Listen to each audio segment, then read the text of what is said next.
네, 리포트 보신 것처럼 요즘 본격적인 휴가철을 맞고 있는데요. 그런데 이맘때쯤이면 휴가철 범죄가 또 극성을 부립니다. 예방법 뭐가 있는지 알아보죠. 네, 그리고 한 달 용돈 10만 원으로 여러분은 생활이 가능하십니까?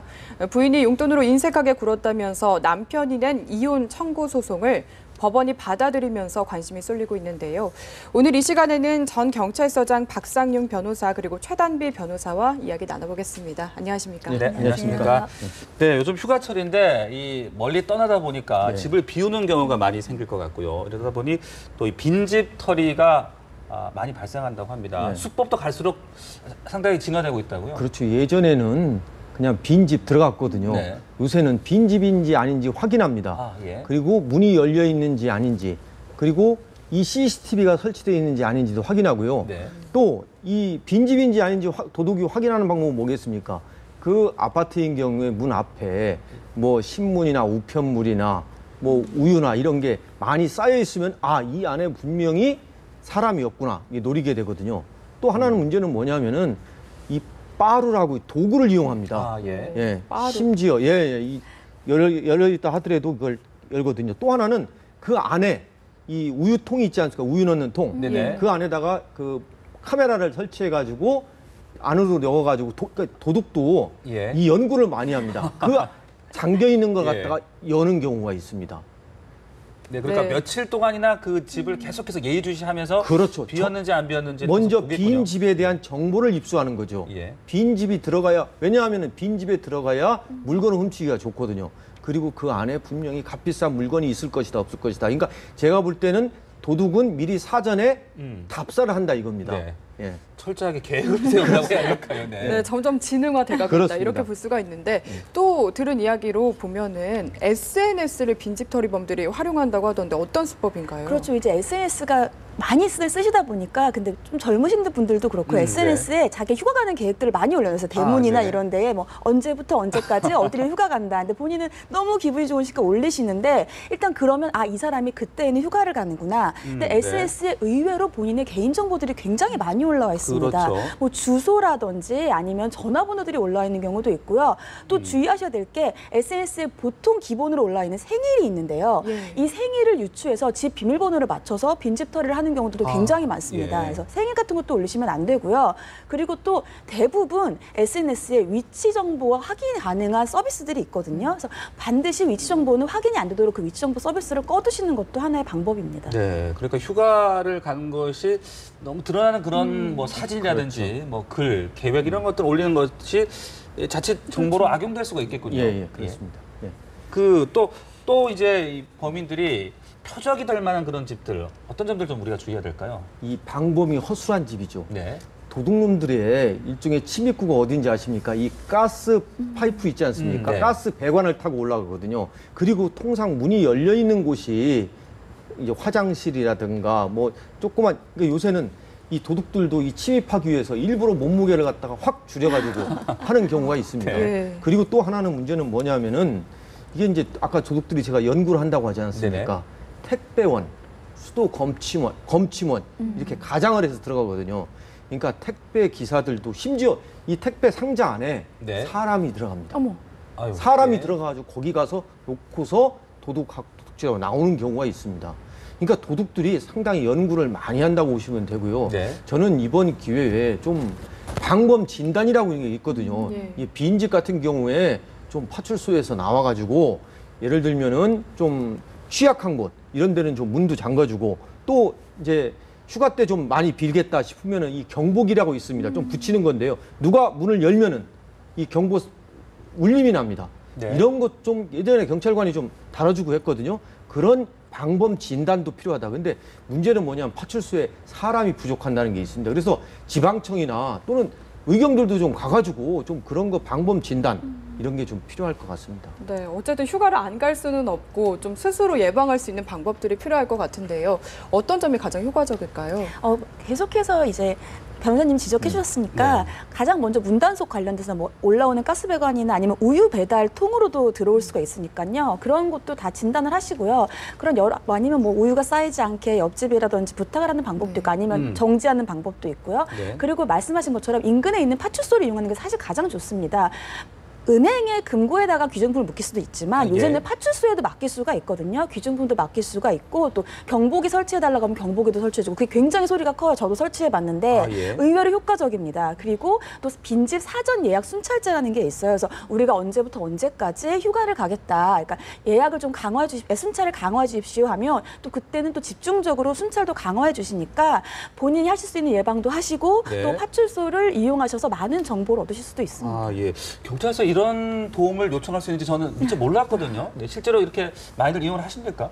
그러니까 파출소에 빈집 사전 예약제 네. 이런 게 있는데 이게 홍보가 안 되다 보니까 예. 또 사실상 도둑들이 많이 털리는 것이 원룸 밀집 지역이거든요. 네. 못 사는 사람들이 자유방문 활동 이걸 못 합니다. 그러니까 이런 거를 좀 경찰에서 적극적으로 네. 요새 통장 반장들이 있지 않습니까? 그런 사람들 통해서 좀 홍보를 해가지고 적극적으로 예. 좀 가만히 앉아서 신고하십시오 이렇게 하는 것보다는 직접 좀 찾아가는 활동이 좀 필요할 것 같습니다. 네, 그렇군요. 또 이 피서 가서 이 차를 이렇게 세워놓고 뭐 열심히 좀 이렇게 논다라고 해야 될까 이제 휴가를 즐기다 보니까 자칫 또 이 차량 처리범에 또 표적이 될 수도 있다고요. 차량은 항상 표적이 됩니다. 네. 심지어 아파트 주차장이나 이런 데 있어도 다 표적이 되거든요. 근데 이 차량 처리범의 특징이 있습니다. 뭐냐면은요. CCTV를 항상 의식합니다. 모자 눌러 쓰고 마스크 쓰고 안경까지 쓰는 경우가 있거든요. 근데 문제는 뭐냐면 이 차량 안에 네. 귀중품을 안 넣고 다녀야 되는데 그러니까 돈 조금 더 들여가지고 누가 차 문 열면은 소리 나는 경보기 있지 않습니까? 그 비싸지도 않거든요. 그거 좀 하면은 좀 좋을 것 같습니다. 예, 그런데 저 궁금한 게 예, 예. 차량을 그렇게 문을 여는 게 쉽나요? 보통 이게 기술입니다. 도둑들도 아까 제가 한 것처럼 연구를 많이 한다고 하지 않습니까? 네. 이것도 하나의 기술이거든요. 그러니까 뭐 하나 이 장비를 가지고 넣으면은 자동적으로 이렇게 좀 하는 게 있습니다. 그러니까 문을 열되 주변에서 소리가 나도록 경보 장치가 나도록 그런 거 좀 돈을 들여가지고 하는 게 좀 낫지 네. 않는가 네. 그런 생각이 듭니다. 사실 저도 뭐 금방 이제 갔다 올 때는 문을 잘 안 잠그는 그렇죠. 경우가 있거든요. 좀 이- 주차할 때 좀 차를 좀 잘 좀 관리를 해야 될 것 같습니다. 사실 이거는 휴가철뿐만이 아니고요. 네. 가정주부 분들이 마트에 가서 마트에서 장을 보고 잠깐 이 카트를 저쪽에 세워놓으러 가면서 안 잠그신 분들 굉장히 많아요. 근데 그때의 대부분의 이제 막 예. 지갑을 훔쳐가고 이런 거 굉장히 많거든요. 그래서 내가 지금 바로 저 옆에 가니까 차 내가 보이니까 괜찮겠지 해도 네. 그때 굉장히 많이 이 차량 털이들이 발생하기 때문에 네. 안에 귀중품 두지 마시고 반드시 내 몸에 소지하시고요. 가까운 데 가더라도 차 문은 반드시 잠그셔야 됩니다. 네. 네. 잠깐 비올더라도 꼭 창을 잠그는 게 중요할 것 같고요. 그리고 또 피서지 가서 워낙 사람들도 많고 이렇게 같이 놀다 보니까 좀 자칫 이제 긴장이 좀 빠진 틈을 타서 휴가철 범죄가 또 많이 발생한다고요. 성범죄죠. 네. 특히 해수욕장에 야간에 술 먹고 그러니까 어울리면 안 됩니다. 술 과음하다가는 특히 여성의 경우에는 쓰러지게 되면은 부추긴다고 그래가지고 성범죄가 일어날 수 있거든요. 또 하나는 뭡니까? 이 해수욕장이나 사람이 많이 붐비는 곳에서는 이 몰래카메라, 네. 휴대폰을 이용해서 몰래카메라로 해가지고 촬영하는 경우가 있거든요. 그래서 휴가철 가서는 절대 야간에 술집이나 이런 데 가서 하는데 또 낯선 사람하고 조건 만남이라는 게 요새 있지 않습니까? 예. 절대 이런 거에 현혹돼서는 안 된다. 이 경우가 결국에는 성범죄로 이어질 수 있다. 저는 개인적으로요, 여성분들 경우에는 위급함을 느꼈을 때 전자 이 호루라기처럼 휘슬 이런 거 하나 좀 가졌으면 좋겠습니다. 예. 호신용품. 그렇죠. 네. 왜 이런 거를 좀 홍보를 했으면 좋겠어요. 왜냐하면 호루라기 있다지만 위급할 때 호루라기 불기 어렵거든요. 누르면은 살려줘야 하는 그런 이게 있거든요. 음성이 나오는 네. 이런 거를 좀 보급을 해주고 또 이제 앞으로 여자분들께서는 저거 해야 됩니다. 뭐겠습니까? 전자 충격기나 예. 가스 분사기나 스프레이기. 왜냐하면 사람이 누구나 위급함, 스토킹도 당할 수 있거든요. 그래서 그러한 자기 방범할 수 있는 기구가 좀 홍보돼야 되고 가격도 좀 낮춰야 되고 네. 그런 생각이 듭니다. 너무 기분 좋다고 과음하지 말고 네. 그렇습니다. 호신용품들 챙기고 긴장을 또- 좀 풀지 않아야 될 것 같은데. 네, 예. 그리고 만약에 뭐 수추행을 당했을 때는 또 어떤 대처를 하는 게 좋을까요? 일단 기본적으로 추행을 당했으면 이제 여성분들 같은 경우에 이렇게 예를 들면 뭐 같이 어울려 놀다 보니까 슬쩍 이렇게 뭐 추행을 당한 느낌인데 내가 여기에서 기분 나쁘다고 얘기를 하면 혹시 이 분위기가 휴가까지 왔는데 깨지지 않을까 이러한 걱정들을 하시는 분들이 많은데 그렇지 않습니다. 내가 분명히 내 의사에 반해서 아니라고 생각을 하면 단호하게 아니라고 하셔야 되고요. 또 그냥 이렇게 같이 있는 어울리는 사람들 말고 예를 들면 수영을 하거나 아니면 하도 밀집해 있다 보니까 네네. 슬쩍슬쩍 수영하는 척하면서 가까이 와서 이렇게 몸을 더듬는 경우도 굉장히 많거든요. 그럴 때도 뭔가 느낀다면 바로 근처에 요새는 휴가지에도 다 거기에 나와 있는 파출소들이 있어요. 거기 가서 신고하시는 것이 좋고 네. 또 말씀하셨지만 몰래카메라가 굉장히 많아요. 네네. 그래서 이렇게 누워있거나 이럴 때 보면은 이렇게 반짝반짝하는 그 카메라에 반짝반짝하는 것들이 있습니다. 그러면 그런 건 다 몰래카메라니까 신고하시는 것이 좋습니다. 네, 그 말씀하신 대로 이 몰카 촬영을 누군가 하고 있다는 게 느껴질 때 글쎄요, 뭐 소리를 지르기도 어려울 것 같고 좀 난처할 것 같은데 어떻게 대처하는 게 좋을까요? 소리 지르는 게 제일 좋고요. 예. 그리고 그 몰카 촬영하는 사람을 찍습니다. 네. 찍어가지고 부끄러워하지 왜냐면 말고 적극적으로 대처를 해야 되겠죠. 증거가 있어야 되거든요. 증거가 있어야 경찰에 가서 신고한다 하더라도 경찰에서 증거를 대라고 하거든요. 네. 그래서 이 사람이 찍었다. 예. 아, 이 사람이 나를 찍었다라는 증거를. 그러니까 몰카하면 같이 찍어야 됩니다. 예. 그리고 그 사람의 인상착의를 분명히 기억해야 되고요. 네. 예. 그다음에 바로 신고하는 게 제일 중요합니다. 네, 그렇게 좀 이렇게 즐거운 피서지 분위기를 망치는 성범죄자들이 종종 있는데 어떤 처벌을 만약에 잡히면 받게 되나요? 네, 일단 기본적으로 공중이 밀집해 있는 장소에서 추행을 하다 보면은 그러면은 이제 1년 이하의 징역에는 300만 원 이하의 벌금에 처해지고요. 거기에 더해서 몰래 카메라까지 찍었다. 이럴 경우에는 몰래 다른 사람의 신체를 촬영한 거기 때문에요. 그 경우에는 5년 이하의 징역이나 1,000만 원 이하의 벌금으로 더 높아집니다. 그런데 말씀하신 것처럼 신고하는 것도 좋지만 휴가지에서 꼭 휴가지뿐만이 아니에요. 네. 112에 신고를 하기 위해서 저도 하고 있거든요. 휴대전화에 항상 그 단축번호로 가까운 단축번호에 112를 저는 저장해 놓고 있고요. 급할 때 누를 수 있게. 그리고 요새는 앱들도 많습니다. 네. SOS 앱이라든지 112 경찰청 앱들도 있거든요. 그런 걸 까셔서 내가 위급할 때 호신용품도 필요하지만 언제든 바로 신고해서 급할 때 112 누르기는 사실 세 글자라도 어렵거든요. 그래서 네. 단축번호 저장해 두시든지 앱을 활용하시는 것이 좋습니다. 네, 이런 성범죄나 몰카 등의 피해를 막을 수 있는 방법 변호사님도 한마디 해주시죠. 아까 제가 전자호루라기라고 네. 했습니까? 그 전자호루라기에 삑삑하지 말고 살려줘요라고 음성을 해가지고 예. 주변에 구조 요청을 하게끔. 왜냐하면 112 신고해도 거기까지 오기까지 시간이 많이 걸리거든요. 네. 예. 그래서 주변에 구조 요청을 할 수 있게끔. 왜 그러냐면은요, 이 가해자가 살려줘요 하고 그러면은 겁이 납니다. 예. 그래서 위급함을 모면할 수 있는 거. 근데 문제는 이런 게 파는 데가 네. 잘 모른다는 겁니다. 홍보도 안 돼 있고요. 예. 예. 알겠습니다. 자, 다음 이야기 좀 넘어가 보죠.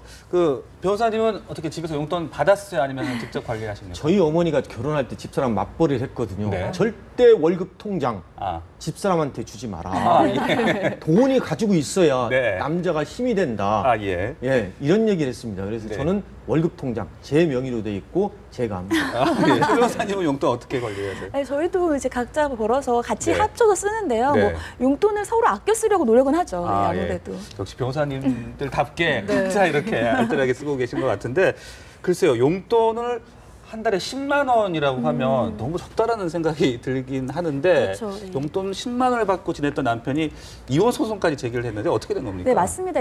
어제부터 굉장히 이슈가 예. 됐었던 사건인데 사실은 모든 언론사의 기사 제목은 10만 원 용돈 받은 남편이 이혼 소송을 제기했다입니다. 근데 예. 사실은 그게 주된 이혼의 원인은 아니었는데 이 남편이 좀 안쓰러운 사연이 있습니다. 아, 예. 이 남편이 말씀하신 것처럼 월급을 받아서 다 아내한테 줬어요. 근데 용돈은 이제 10만 원 정도밖에 타 쓰지 못했어요. 사실 10만 원이면 하루에 3,300원이고 요새는 밥도 사 먹어야죠. 교통비도 있죠. 굉장히 작은 돈이거든요.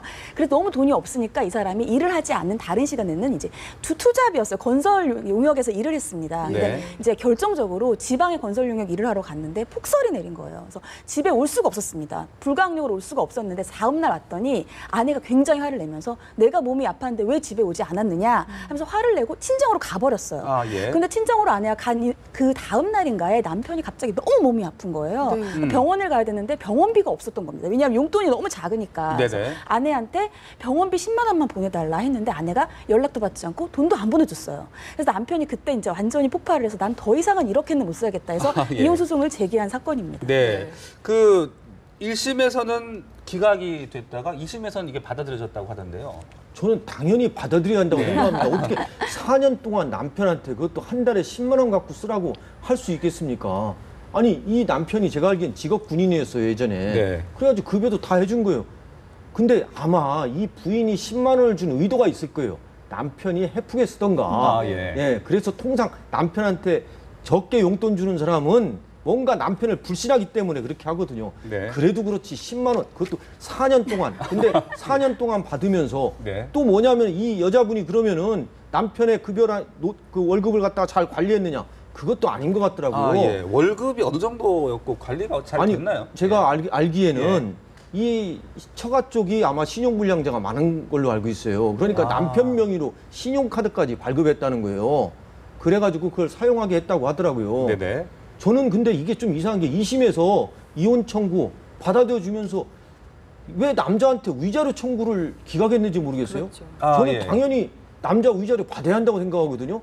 아니, 월 10만 원 받고 더구나 이게 벌어준 돈 전부 다 처가 쪽에 하고 네. 그리고 이 시아버지가 어떤 장례식 때 이때도 잘 무관심했다고 하더라고요. 네. 4년 동안 저는 인고의 세월을 겪은 아. 이 남편에게 측은한 마음이 듭니다. 그러게요. 여러 가지 속사정들이 있었군요. 네, 속사정이 저런데 예. 그냥 판례를 그냥 객관적으로 설명을 드리면 예. 우리나라는 아직까지 이혼이 유책 배우자를 상대로 청구할 수가 있는 거고요. 그런데 1심에서는 양쪽 다 그러니까 둘 중에 한 명한테 특별히 유책이 있다고 보지는 않았던 겁니다. 그리고 아직은 혼인 관계가 파탄난 정도까지 증거는 없다. 왜냐하면 아내가 계속 이혼을 원하지 않는다고 얘기를 했거든요. 그래서 1심은 이혼을 인정 안 했는데 2심에 올라가서 봤더니 둘 다 잘못은 있다고 2심도 인정을 했어요. 왜냐하면 아내는 너무 인색하게 군 거죠. 병원비도 안 주고 네. 말씀하신 것처럼 4년 동안 10만 원만 주고 경제적인 거 다 갖고 있으면서 하지만 남편한테도 어떤 잘못이 있다고 판단을 했냐면 그러면 그동안 고치려고 서로 노력은 했어야 된다. 근데 남편이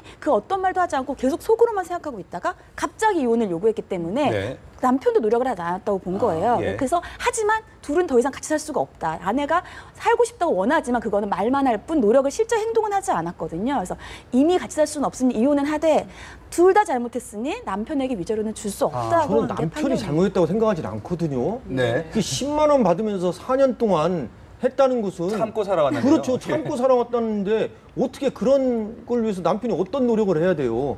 저는 여자가 참 너무 대단합니다. 10만 원만 주면서 밖에 네. 나가서 일하라고 했다는 것은 네. 저는 좀 이해가 안 됩니다. 네, 어쨌든 이번 이혼은 좀 경제권이 문제가 됐었는데 그렇죠. 이게 이혼 사유로 많이들 이야기가 되는 건가요? 그렇죠. 거의 이혼 사유에서의 2위 정도라고 보시면 됩니다. 뭐 1위가 보통 뭐 성격 차이라고 본다면 2위가 경제적 차이인데 이 경제적 차이가 단순히 돈이 없어서 그런가가 아닙니다. 왜냐하면 경제적으로 문제가 있다 보면 부부 갈등이 일어나고요. 부부 갈등이 일어나다 보면 그게 결국은 뭐 폭행이라든지 아니면 다른 것들로 연결이 되는 경우들이 많거든요. 그래서 경제적인 것도 많고 또 이 경제적인 두 번째 이유가 아내가 전업주부일 경우에 남편에게 전적으로 경제적으로 의존하면 남편이 경제적으로 의존하는 아내를 또 인격적으로 무시하는 경우도 많습니다. 그래서 네. 그런 여러 가지 것들을 합쳐서 경제적인 사유가 이혼의 굉장히 큰 부분을 차지합니다. 근데 남편의 급여가 자동 이체로 여자 통장으로 가면은 이건 좀 문제가 있다고 생각합니다. 예. 그리고 남편이 가장이 네. 부인한테 용돈을 탔으면은 이거 좀 뭔가 좀 네. 이상한 거 아닙니까? 네, 박 변호사님 또 남성이시니까 남자 입장에서 또 말씀해 주셨는데 글쎄요, 뭐 부부가 이런 그런 각자의 돈을 좀 각자 관리하게 깔끔하게 관리하는 것도 뭐 방법이 될 수 있을 거는 같네요. 네, 예. 지금까지 박상윤 변호사, 초담 변호사 두 분과 함께 이야기 나눠봤습니다. 고맙습니다. 고맙습니다. 감사합니다.